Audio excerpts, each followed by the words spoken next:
Hey, a brand new episode of the Happy Productive Podcast is about to begin. It's time to be inspired by simple and actionable solutions for you and your business. If you're an established entrepreneur or just laying down the first brick of your future empire, the mantra is the same. We will flip any failure into a positive and use it to our advantage. This show is all about turning coal into diamonds. With the right plan and mindset, anything is possible. I'm Jennifer Dawn, your host, business coach, and founder of Best Planner Ever, and I'm here to help you achieve all your ambitious goals. Success is closer than you think. Let's do this. Hey, everybody. Welcome to the show today. I am super excited to have my guest, Tony. And Tony, I'm probably going to butcher your last name. You're just going to have to say it. You're just going to have to say it. It's all good. Martignetti. Martignetti. See how easy that was, you guys? And I totally butchered it. So, Tony, I am super excited to have you as our guest today on the show. Instead of reading a canned bio, I would love for you to just take a couple minutes and just tell everybody about who you are, how wonderful you are, and some of the things that you've done. Yeah, no, I appreciate it. I'm looking forward to our conversation. So I'll share a very, very brief bio. Just first, I'll just say that what I do for work, my company is called Inspired Purpose Coaching. And what we do is we provide coaching one-on-one, also team coaching, but we also do a lot of leadership development work. And I always say that I'm a guide to people who are rising leaders and accomplished leaders who want to take more action in their lives and to lead with purpose and to have a more meaningful impact, both in their lives, but also in their workplace. So that's what's really got me excited about the work I do. And I'm so thrilled and honored to work with the people I do. Oh, that's so wonderful. And tell us a little bit. So Tony, who is your ideal client?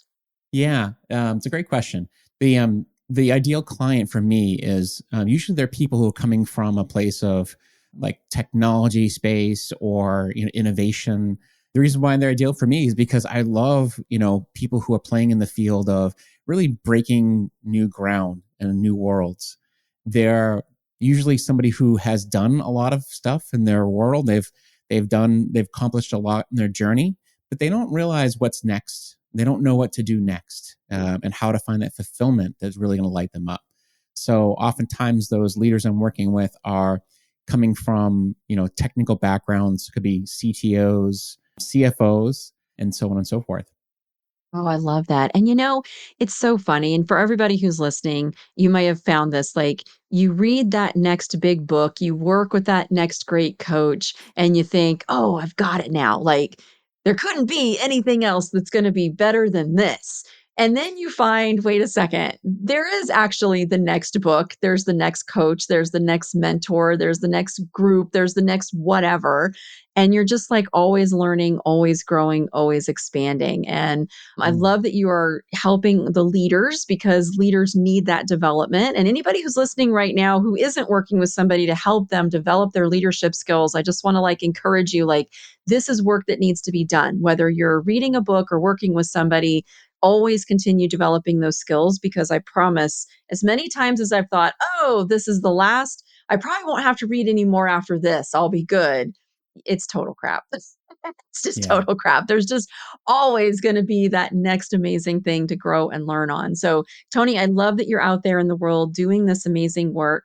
One of the things that I read on your website was that you grew up as the child of an immigrant and that you were taught that honest, hard work was the only way. And then maybe that kind of led you to some stuff that I would love to just hear your story. I also grew up with the belief of just hard work is the only way to get there and to get it done. And so I would love to hear just your story around that and what you discovered with that belief, how has it served you? How has it not served you? Yeah, and I love that we want to dig into this because I think there's something about this which also leads people to this mindset of I have to be perfect too.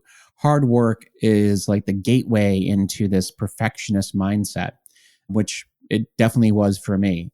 So this working hard was drilled into my mind from the early days as my parents came from different countries, but they, basically, told me that this is the way, this is the path to making a life for yourself in this country. And, it worked to an extent. There is a sense that we do have to work hard, but we have to find a way to make it so that we're working smarter and find that path that allows us to get that leverage, because we can't just work ourselves to this point where we are just completely drained of all the life that we need to experience. We have to be happy too. We have to find fulfillment in the work we're doing. And if we're constantly feeling like we're never getting to where we want to go, then it's really challenging. So what I've come to realize through the journey that I've been on is, and this took a lot of learning, is that there's a sense of knowing what you really want for yourself and finding that connection to your sense of fulfillment and coming from that place and knowing, who do I want to be on this journey? And then also seeing what is it that my unique gifts that I bring to the table, and finding ways to ensure that the things that are not meant for you, that you don't get yourself bogged into that level of like the minutia or get into things that are not really your sweet spot. You got to leverage your ability to do other things and have other people help you. And some of the most successful people I've met have really seen that they're not meant to do everything. They're meant to do something, but not everything. Yeah, yeah. And, it's interesting the balance between when, this is my personal opinion, when sometimes I feel like we do need to get in there and do the hard work versus other times where now we've just kind of trapped ourselves in the I'm doing everything, only I can do it as good as me, nobody else can do it better than me, and we've sort of trapped ourselves in that cycle of hard work. So I'd love to hear your thoughts on that. Like, when is it okay to dig in and we do need to do that hard work? And when are we trapped in more of that cycle? Yeah, it's a good question. And I think part of this comes from this fact that we get ourselves stuck in patterns. Sometimes at some point along our journey, we figure out, okay, this is working, so I'll continue to do this. But then at some point, the external environment changes and we start to say, why am I not getting the same results or the results that I expected from the same effort? Because things have changed on the external world, and you have to change with it. We're constantly in a place of having to react to an external world. So that being said, we have to also be thinking, what are the things that are my true gifts, and how are they best wielded in this environment? And that might require you from time to time to pause and say, am I feeling connected to who I am? Am I connected to who I really, what I really do for the people around me? And is it really making an impact? And if it's not, then maybe it's time for me to shift gears or to slightly change or recommit. And one of the things I often get challenged with is a sense of like, well, do I have to throw everything out and restart? No, not necessarily. It's just sometimes you need to take a moment and say, I just need to recommit to my plan of action and think about how do I do it better. I love that. One of the things I saw on your website, I obviously was cyber stalking you before our episode today, that you said, at the darkest point in my life, I stepped back and started to search for help in many places, such as therapy and reading a quote, unhealthy amount of self help books. And okay, Yes. so I want to hear about this. I really do. In fact, let me hear about this and then I want to ask you one more question. So just tell us a little bit about that time. Yeah, I mean, there's no doubt about it. There's so many books out there that they all have great insights to share. And part of the things I've learned, and this came after the fact too, is the sense that they're all helpful, but you have to actually take action. You have to actually commit to the path that they're laying out. If you take one book and you start to take action on what they're telling you to do, really commit to it, that actually you'd find that they're helpful. Hmm. That's why they're called self-help. But the Yeah. fact of the matter is that when I say unhealthy amounts, it's just like I was taking in all this information, consuming knowledge, but I don't feel like I was really doing the work fully to put it into action. I had to Mm. really say to myself, what do I really want for myself? And how am I going to take action to make that happen? Yeah, you make so many good points. And we've talked about this on previous shows where we talk about the difference between passive action and massive action. And passive is we're Yeah. consuming, right? So if you're sitting here listening to this podcast, you're consuming information. So you are taking action. You're taking passive action because you're reading a book, you're listening to a podcast, you're learning whatever. But Tony, what you said about now, if you read the book, but then you do the action where you actually do the steps that they're telling you to do, that's our massive action. That's where we're actually now doing something to apply those principles, to apply those concepts. And that's where the results are going to come from. That's, I mean, hands down, I'm Yeah. with you, right? That's where we're going to get the result. Yeah, and I'll add one other part to this, which is to say that there's also an element of integrating what works and leaving behind what doesn't, because you know they are not you. So to an extent, it's not like one book is always going to solve your problems entirely, because you got to try a few different methods that might Mhm. need to resonate more with you. It's like when you try a new diet or you try to do a new workout regimen. If it doesn't like light you up, if it doesn't connect with who you are, then the chances of you actually committing to do that work not very high. Yeah. You have to make sure it's something that resonates with you and says, yeah, I really like this. And it makes sense for who I want to be. So, That makes such sense. It's funny. So many people talk about the book, The 4 Hour Work Week, Tim Ferriss. And I'll mm, be honest, I hadn't read it. I mean, I've heard of it, of course, but I hadn't read it. I'm probably going to piss some people off today. And I'm sorry, you guys, I don't mean to do this, but I finally have not read the whole book. I made it about halfway through the book. And I got to tell you, I hated it. I thought it was crap. And I'm like, wait, everybody talks about this book and this concept of the 4 hour work week. And then when you hear some of the things that he recommends in the book, in my world, I'm reading this stuff and I'm like, this just feels like cheating and breaking rules. And not that I'm not like, okay, break the rules that need to be broken, but it's just like, cheating to get your way to the top, like, doesn't feel very good to me. And this idea of not actually doing some of the work because I love my business. I love my clients. I love the work I do. Like, I don't want to do that for 4 hours a week. Like, okay, yeah. 24 hours in a week, that feels great. That feels better than 60 or 80 hours in a week where it's a little too much of a good thing. But I would love to hear just your thoughts on this concept of, working very, very few hours in your business and everybody else is doing everything for you. And it's almost like you're kind of removed from it and it kind of runs without you. And I understand, okay, entrepreneurs, yes, you grow businesses and you sell them. And if that's what you're doing, fine, great, wonderful. But for those of us who are still involved in our businesses, where do you feel like that balance is between Yeah. working a little bit, working a lot, working too much? Like, where do you coach people on? Yeah, it's interesting because we've been talking a lot about how, we talked about leverage a little bit, and I'll talk more about this, is the sense of, making sure that you understand where your unique value contribution is in this organization and whatever organization it is that you're in. And oftentimes the challenge is letting go of the things that you do because you have been doing them. They're the habits that you've continued to do because that's how you were before. That's how we've done things in the past. But then realizing that at some point you have to say, what is it that I uniquely do here that I bring the most value to the organization because of who I am? And you start to see that there are other people who are in the organization already or could be added to the organization who could bring a lot more value if you let them take the reins. And how do you let that happen?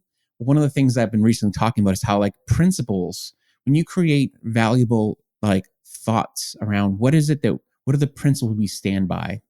And it starts with the leaders, putting out the initial principles, but then allowing other people to build from them.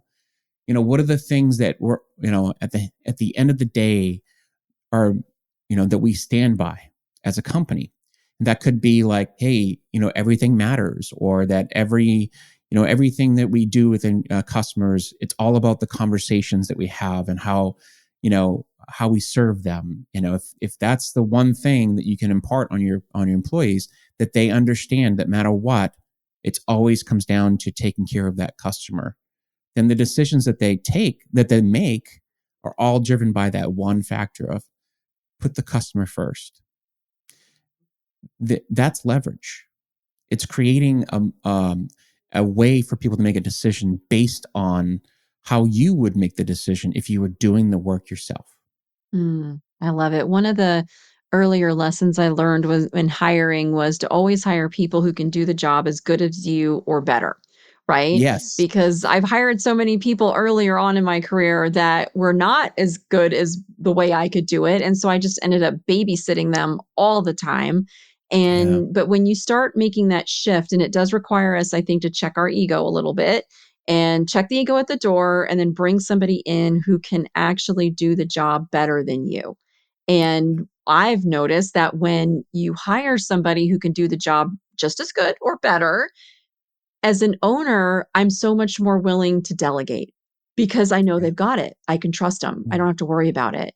And so often in coaching, when we're coaching like the business owner, has too much on their plate, it's like, well, what can you delegate off? And when I start hearing that, there's nothing they can delegate off, even though they might have a team, well, it's because you're not trusting the team. When you trust your team Yeah. and you know that they can do the work, you'll delegate. Like that problem goes away when you have that trust. Yeah. But if you've hired people who can't really do that job, you don't trust them to do it, you won't delegate because it's your business, it's your baby. So of course you're not going to delegate it to somebody who can't actually do the job. 100%. I mean, I think that so many people say that, oh, I delegate all the time. But I'm like, well, really? Are you sure? Well, what are the things that you're doing right now that you are, that you feel like they bog you down or they leave you with a sense of like, I don't have any time. Mhm. Well, those things are still left on your calendar. You're not letting go of those things. And those are prime targets for delegation. And I can think of so many examples of even recent conversations with some of my clients where like just simply delegating that to someone on their team whose expertise is in this particular thing would have made a lot of sense. And it would have been a growth opportunity for them to be able to take that and run with it. Yeah, Yeah. absolutely. Anytime I feel like I can't delegate something, it's either I haven't done the work to develop my team member so that I could delegate to them, or they're not the right person for the role where they just don't have Yeah. that skill set. And it's always seems to be this constant check and balance with myself, or I'm being a control freak. That could be the other thing. Or it's just like, I don't really want to let this go because it's fun or I like doing it or whatever, but I know I need to let it go. So it's either like, is it me being a control freak or have I not developed that person? Because sometimes we're going so fast. It's like, do I really want to slow down and take the time to teach them how to do this thing that I need to delegate to them? And you guys, the answer is yes. It's always yes. If you slow down, you take the time, right? You develop your person, you teach them how to do what they need to do, then you can delegate it off. Sure, it takes more time in the short term, but you get that time back tenfold, a Yeah. hundredfold, right? As you're just Yep. like, eventually now the next time you can delegate to them and trust that they're doing it the right way. Yeah. There's a sense of like slow down to speed up. If you slow down in that moment, you take the chance to actually invest your time and effort into creating those systems and those processes that actually put you on in alignment with what you need to do for the future, or that you want to do for the future, I should say. Then what happens is it creates massive competitive advantage, really, for yourself and your team going forward. Absolutely. I'm a horse girl. And in horse training, Yep. it's slow down to go fast. And Mhm. is the harder you and faster you push a horse to do what you want them to do, the longer it's going to take you. But if you can slow down, take the time to build that foundation, you'll go so much faster at the end. Yeah. I love it. I love Well, it. I want to play with another. I have a great paradox that actually goes hand in hand with this because we just talked about a paradox. But I think this is a great paradox that goes hand in hand with this. And that is, I often tell my clients, expand your vision and narrow your focus. And when you Mm, think about what we've been talking about so far, for the person who's feeling stuck, they have to expand their vision and see what else is possible here. What are the things that like I could delegate? What are the things that I should be spending more time on? What are the things that I'm missing in my business that I should be potentially looking at? What are the possibilities? So expanding is one area. And then once you figure that out, then you narrow your focus to say, what do I uniquely have to do? What do I want to focus my time and energy on so that I am more productive, that I am the person who can, move this thing forward? And narrowing seems, oh, well, I'm going to leave things out that are important. Well, not necessarily. It just means that you're going to spend more time moving that thing, that next thing forward. And if there's also other things on the horizon that you want to move forward, well, they can come next after that. But first things first, you do that next thing that you've identified that's most important. Yeah. So Yeah. sorry I for the love it. tangent, but No, I it's just wanted great. to It's share. great because when we focus, I don't know how many books ago I'd read about like when you think of light, sunlight, and Mm, when it's diffused and it's spread all over, we can walk outside, we can be in the sun all day. Maybe we might get a tiny little sunburn if we're out all day, but generally we're not going to get hurt. But when you focus light, it becomes a laser beam that can cut through diamonds. And yeah, it's kind of like exactly what you're saying with our focus is that when we diffuse it and we're trying to do everything for everybody all the time, we're just not going to be that effective. But if we can narrow that focus and really focus our light like a laser beam, now we're talking about some pretty cool results because we can literally like cut through diamonds with that. I love it. It's beautiful. Great, Yeah. great vision of that. I just, what I'm just visualizing that right now. So Right? Yeah. Because now if we can say, oh, well, what is possible? Let me open up my thinking and then yeah. laser focus on that. Ooh, now we've got something. Yeah, and the alignment that that creates, the sense of like getting people to see that, like, if whether it's you moving alone and making sure you're doing that effort that's really focused, or it's just getting your whole team to say, hey, look, we have a lot of things we could do. We've identified some options, but let's get ourselves to say, this is what we're going to do. This is the next step we are going to take collectively, and let's do it with all of our heart, with all of our energy. Then what happens is you become an unstoppable force. You're laser focused, as they say.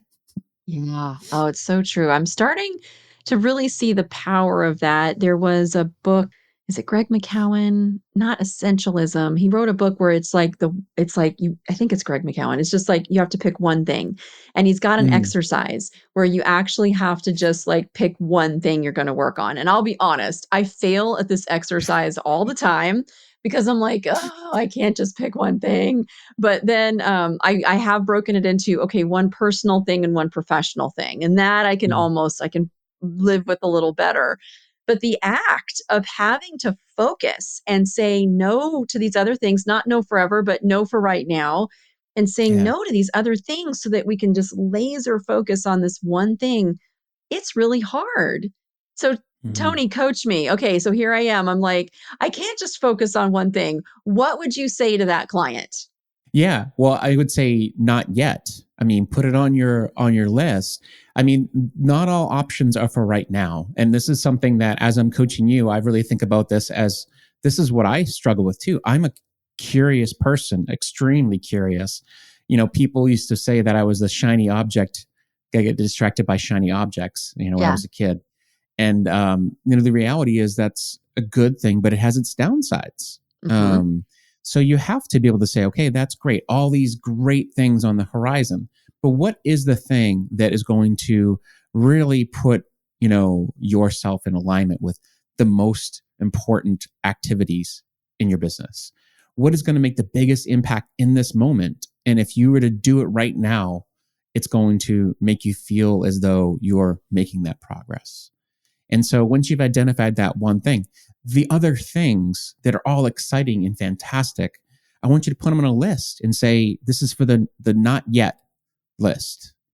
And you're not throwing it away. You're just taking it out of your head for a little while so that it didn't take up space. Instead, you can put your space in your head on the now. I love that. Okay. I love that. All right, you guys. So you take all the crap in your head and on your to-do list and you put it in a list. And then you go through that Mm, list and you ask yourself, what is the one thing, if I could pick one thing to focus on right now that would have the biggest impact, get the best result? But Tony, some of what you said earlier was, but that thing would also align with who you are as a human being and your purpose, your passion, what you absolutely love doing. Because now, if we connect your focus to your purpose and your passion, it probably won't even feel like work. You're just doing what you're meant to do. But then if you can focus on that thing, that's where your results are going to come from, Absolutely. right? 100%. Very well summarized. Ah, thank you. See, can you tell that I have a planner and I do productivity for a living? Because then it's like, then everything on the list, we have a system that we use A, B, C, D, E. So A is the A task, which moves us forward. Mm, That would be that purpose, that passion. How do I like now make an impact? How do I get out of my comfort zone? B's are stuff we have to do. C's are things that can be procrastinated. D is delegate, right? And E is mm, eliminate. And eliminate could be eliminate it for later. It doesn't have to be a forever. But I do like, I use Asana and I use my planner. And anytime I have these great ideas, I will put them in, I call it my think tank. And it can just sit in my think tank until I'm ready. And then I will occasionally go back through and look at the think tank. And sometimes things are really good ideas. And sometimes I'm like, no, new information has come. Things have changed. It's not relevant anymore. Delete it. Just get it off the list. But it's almost like putting that stuff into a holding space. So I don't forget about it. I don't lose it, but it doesn't have to distract me from my focus of what this is what I've committed to do right now. yeah, I love that. Great system. I like that. Whenever I find someone who's got a good system, I start thinking, maybe I'll try that out for a little while. There you go. Another There you shiny go. object. I built it into my planner because it is such a great system. And then I didn't want to forget about it. And it is ridiculous how literally every day I sit down to work, if I don't have that reminder right in front of me of like, okay, Jen, align with your vision, figure out your A task today, map out your day, I literally will forget it because I just get Yeah. caught up in all the things that need to be done. So yeah, so I put in the planner. People who are listening to this podcast are probably thinking, "Oh, she's doing the ABCs again," because I talk about it a lot. But it really is. I need simplicity in a world where we Yeah. have so many things going on. I need things to be super simple. And if I can sit down and go, "What's my A today? What's the one thing I'm going to do to focus and drive forward and get the result I'm after in my personal life and my professional life?" And then I have the block of now I can do the rest of everything else. But at least that most important thing has gotten done and that thing you've decided to focus on, that got some attention every day. Mm. I love what you shared because there's something about this, which is to say, and it connects to a lot of what we've been talking about so far, which is to say that like each person, who's listening to this right now is probably thinking like, well, what's the best solution to being productive? What's the best way to do, each person's going to have their own unique way of being Yeah. productive. But the best thing you can do is to try new Yeah. methods, try things, and you'll find the thing that works best for you.